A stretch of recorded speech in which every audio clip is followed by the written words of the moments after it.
Hello everyone, welcome to another episode of my channel, Glimpse of Horror. This is the story of 5 friends who went to a remote village to enjoy their holidays. Robert, James, Thomas, Stephen, and Antonio chose a small village with a forest as they had plans to go camping. All the friends were vloggers as well. They were also filming their whole trip. They reached the village in the morning, where they spent an exciting day that included the task of setting up their camps, cooking, and exploring the nearby areas. During the night, they all planned to take a long walk as they wanted to explore this small town.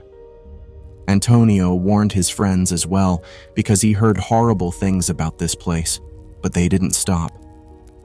Antonio urged his friends to keep the guns and torches with them for their safety. While walking in the streets, James and Thomas got an interesting idea. They decided to go towards a nearby castle, about which they heard a lot. James also remembered that the locals warned them about the scary castle. After the search, they found the castle. It was a big, old, abandoned castle. James was going inside the castle when he saw a beautiful girl on the terrace of the castle who was looking at him. Thomas turned the camera on and started filming the castle. James was rushing towards the beautiful girl, but she disappeared. They decided to go further inside the castle, and suddenly they saw a kid playing in the garden. "Hey boy, listen, so, do you live here?" James asked the little boy. The boy's face looked weird, and he screamed at the top of his voice. His eyes also turned red, and he ran inside the castle. They entered one of the rooms of the castle. Soon after entering the room, they felt suffocated. It was a very bad smell, which decreased their oxygen level. They entered a scary room. "Oh my God!" Stephen loudly screamed. The room was filled with corpses. The smell of rotting corpses was spreading inside the castle, and when a beautiful girl and a kid were sitting on the corpses, Antonio fainted. The girl and kid were now coming towards Stephen and Thomas. The girl grabbed Stephen's neck, and he was badly trapped. It was their first ever encounter with supernatural beings. They were scared to death. They didn't know the tricks to get rid of such a situation. Robert was at a distance. He remembered one of his grandfather's prayers, which he started reciting. Thomas remembered that he kept a loaded gun in his pocket. He took it out and opened fire on the girl, but nothing happened. The girl now turned towards corpses and sat on them. Thomas opened fire on the corpses to see the reaction of the girl. "I will see you.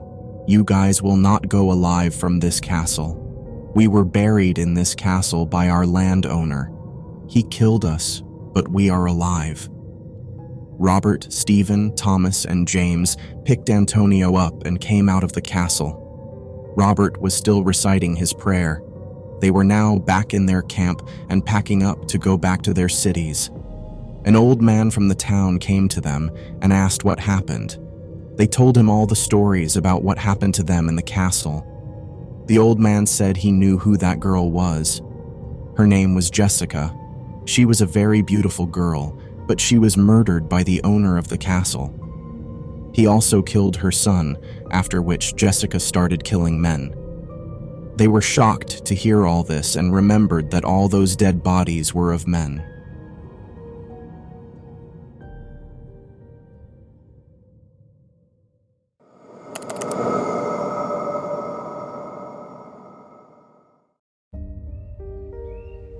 Hello everyone, welcome to another episode of my channel, Glimpse of Horror. This is the story of a 27-year-old boy named Alan who was an ambitious painter. Alan recently moved to a far-flung abandoned forest in Pennsylvania. This forest was surrounded by many trees, and there were very few houses in the area. Alan was in search of a house at a cheap price. He had taken the help of a native who sent him to an old castle, which, according to him, was converted into a museum but was empty. However, he didn't explain why the castle was vacant. Alan arrived at the castle. It was a huge and mysterious castle. The castle was built high above the ground. Alan climbed the stairs and entered the castle, which opened into a wide passage that was connected to the other rooms. The castle was decorated with old-style furniture and antiques. Alan entered the castle when the sun was setting. This was Alan's first night in this haunted castle. He was unaware of the upcoming strange happenings. Alan was quite excited to stay in this lavish place. Poor Alan didn't know about his fate. He was in awe of this grand castle. Alan set up his sleeping bed because he wanted to take a nap before starting his new painting. He explored all the rooms and chose a beautiful one.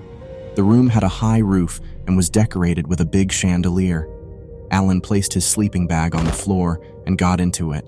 He was about to go to sleep when he felt someone walking outside the window. It was a woman holding a stick. Alan's eyes were heavy with sleep, but he got up to see what was happening. He peered outside and was surprised to see white smoke rising toward the sky. He felt scared because he had never witnessed such a supernatural activity in his life. He returned to his sleeping bag, shivering, but tiredness overcame his fear, and he fell asleep.